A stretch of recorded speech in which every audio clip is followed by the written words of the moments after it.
Bonjour, c'est Maud, donc bienvenue dans cette vidéo spécialement consacrée aux personnes diabétiques pour vous expliquer la seule situation dans laquelle, en tant que diabétique, vous pouvez manger du sucre sans culpabiliser. Allez, on est parti.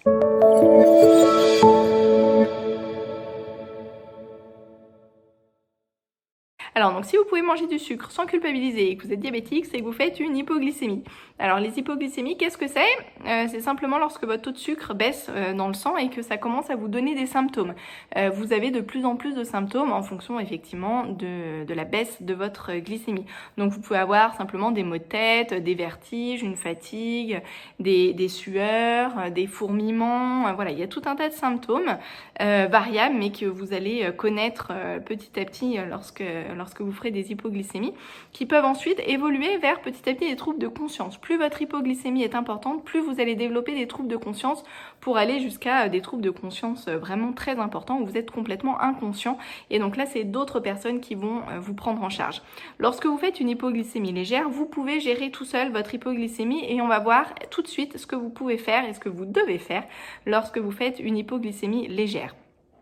Alors la première chose à faire lorsque vous faites une hypoglycémie légère, 1, c'est d'arrêter l'activité que vous êtes en train de faire et 2, c'est de vous resucrer rapidement. Alors il faut prendre absolument des sucres rapides et des sucres en privilégiant plutôt des sucres du coup qui ont un index glycémique élevé pour vraiment remonter votre glycémie rapidement et de manière efficace. Voilà. Alors il y a différentes choses que vous pouvez prendre. Vous pouvez prendre avec vous par exemple une bouteille de jus de fruits. Bon, c'est un petit peu encombrant à transporter. Moi j'ai plutôt opté sur du sucre en fait que j'ai dilué dans de l'eau. Voilà, j'ai pris une toute petite bouteille, c'est plus facile à transporter, c'est extrêmement simple à faire. Donc il faut que vous ayez en fait l'équivalent de 15 grammes de sucre dans votre petite trousse d'urgence. Donc 15 grammes de sucre, ça correspond à peu près à 3 morceaux de sucre, 3 carrés de sucre, ou alors 4 petits sachets, les petits sachets de sucre blanc que vous avez dans les restaurants, les bars, enfin peu importe, quand vous prenez un café, vous avez des petites dosettes, ça correspond à 4 petites dosettes de sucre, voilà. Donc il faut absolument que vous preniez l'équivalent de 15 grammes de sucre que vous, donc là j'ai pris dans cette petite bouteille, mais que vous pouvez boire du coup immédiatement et qui va vous resucrer très rapidement. Une fois que vous vous êtes resucré, c'est extrêmement important de savoir quand est-ce qu'est votre prochain repas. Si votre prochain repas est dans moins d'une heure, vous rentrez chez vous tranquillement et vous faites votre repas. Si votre repas d'après est à plus d'une heure, il faut absolument que vous preniez une petite collation qui contienne des glucides, des sucres lents que l'on associe essentiellement à des protéines. Voilà, donc par exemple, je vous ai préparé, c'est vraiment pour vous montrer, une petite tranche de pain avec un petit bout de fromage. Voilà, ça suffit. En fait, comme collation, c'est largement suffisant et ça vous permet de tenir pour attendre jusqu'à votre prochain repas. Alors ça, c'est quand vous faites une hypoglycémie légère, c'est-à-dire que vous pouvez complètement vous autogérer dans cette prise en charge de votre hypoglycémie. Par contre, si vous faites une hypoglycémie beaucoup plus importante, donc dans les hypoglycémies sévères, ce sont les autres personnes qui vont vous prendre en charge.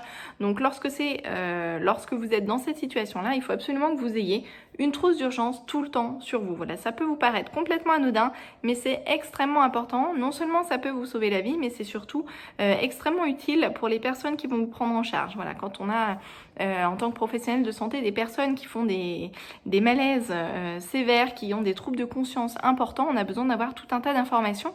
Et donc je vais vous donner dans cette vidéo tout ce que vous devez avoir dans votre petite trousse d'urgence avec vous lorsque vous êtes diabétique. Voilà, donc lorsque vous sortez de chez vous, que vous alliez au marché, que vous alliez voir un ami, que vous partiez en balade, peu importe, vous avez avec vous toujours une petite trousse d'urgence. Donc vous optimisez pour avoir le moins, que ce soit les choses les plus petites possibles, pour optimiser la place pour pas que ce soit trop lourd ni trop encombrant.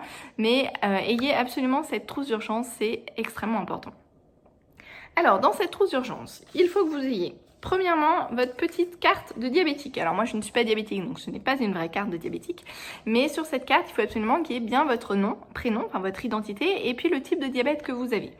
Deuxièmement, derrière cette carte de diabétique, vous pouvez mettre systématiquement le nom de la personne à contacter en cas d'urgence. Voilà, votre personne référente avec donc son identité, donc son nom, son prénom et puis son téléphone. Voilà, c'est extrêmement important qu'on puisse avoir les coordonnées d'une personne à contacter en cas d'urgence. Alors la deuxième chose extrêmement importante à avoir, c'est une copie de votre ordonnance. Voilà, vous n'êtes pas du tout obligé d'avoir l'original comme votre carte d'ailleurs. Vous pouvez avoir simplement une copie, mais c'est extrêmement important pour nous d'avoir tous les traitements que vous prenez pour qu'on puisse effectivement savoir et agir en connaissance de cause. Voilà. Alors ensuite, parallèlement à ça, il faut absolument votre dextro, donc dans votre petite trousse. Donc normalement vous savez tout, mais je vous montre quand même. Donc il faut que vous ayez votre machine à dextro avec une pile de rechange. Voilà, pensez toujours à mettre une petite pile en plus parce que des fois ça marche plus. Avec bien évidemment votre stylo et puis les bandelettes. Donc il faut que vous en ayez plusieurs quand même dans votre petite boîte. Les bandelettes et les lancettes. Donc ayez aussi une petite réserve de lancettes pour pouvoir vous piquer. Alors au niveau des dextros, quand vous faites une hypoglycémie légère, vous pouvez faire vous-même votre propre dextro. C'est extrêmement facile parce que vous savez faire. Mais montrez systématiquement, si vous êtes diabétique, montrez à votre entourage ou les personnes qui sont avec vous le plus souvent, montrez-leur comment on fait un dextro. Voilà, que ce soit votre femme, vos enfants, votre mari, peu importe. Montrez absolument comment on fait un dextro et faites-leur faire de temps en temps pour qu'ils sachent comment on allume la machine, comment on met le sang au niveau de la bandelette, comment on pique avec le stylo, est-ce qu'on met la bandelette d'abord et après on met le sang, ou est-ce qu'on met d'abord le sang et ensuite on met la bandelette dans la machine, etc. Voilà, tous ces petits détails, c'est extrêmement important parce que si il se passe quelque chose en cas d'urgence et que c'est la personne qui vous accompagne qui doit gérer ça et qui ne sait pas faire, en plus de l'état de stress qui sera présent dans ces moments-là, ce sera impossible. Voilà, donc montrez bien comment on fait un dextro à votre entourage. Donc cette machine à dextro, c'est bon. Alors ensuite, il faut que vous ayez dans votre petite trousse d'urgence tout ce que je vous ai montré tout à l'heure pour vous resucrer de manière extrêmement rapide, donc avec le sucre dilué. Et puis une petite collation si vous partez longtemps. Voilà. Alors, et donc en dernier, il faut absolument que vous ayez du glucagon. Donc le glucagon, c'est une petite seringue que vous avez dans une boîte orange qui permet de faire remonter votre taux de sucre vraiment rapidement lorsque vous faites une hypoglycémie sévère, c'est-à-dire lorsque vous avez des troubles de conscience très très importants, donc que vous êtes même quasiment inconscient. Donc c'est quelqu'un d'autre qui va devoir faire l'injection pour vous, d'où effectivement l'importance de savoir que vous êtes diabétique et d'avoir toute cette petite trousse d'urgence sur vous pour savoir réagir rapidement. Alors, ce glucagon, alors c'est comme le dextro, il faudra montrer à votre entourage comment on fait, parce que c'est extrêmement important, parce que c'est pas vous qui allez le faire, puisque vous serez dans l'incapacité de le faire. Donc il faut absolument que votre entourage sache comment faire cette injection de glucagon. Donc il y a une vidéo que j'ai mis, que vous pouvez trouver sur internet, ou que j'ai mis dans mon site sur l'article spécial hypoglycémie, pour pouvoir vous expliquer comment on fait la reconstitution du glucagon et comment on l'injecte. Voilà, c'est extrêmement important. Et voilà, donc je crois que j'ai fait le tour à peu près de tout ce que vous deviez avoir dans votre petite trousse.